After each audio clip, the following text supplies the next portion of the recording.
নমস্কার। শ্রী শ্রী মায়ের কথা, আজ তৃতীয় পর্ব।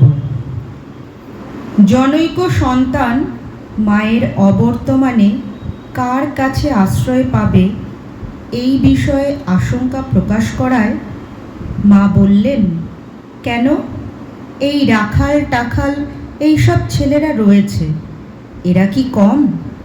তুমি তো রাখালকেও খুব ভালোবাসো, তার কাছে জিজ্ঞাসা করে নেবে। কি আর জিজ্ঞাসাই বা করবে? বেশি জিজ্ঞাসা করা ভালো নয়।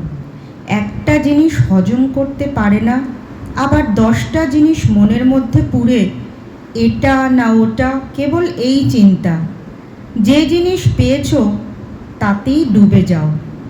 জপ ধ্যান করবে, সৎসঙ্গে থাকবে, অহংকারকে কিছুতেই মাথা তুলতে দেবে না। দেখছো না রাখালের কেমন বালক ভাব, এখনো যেন ছোট ছেলেটি।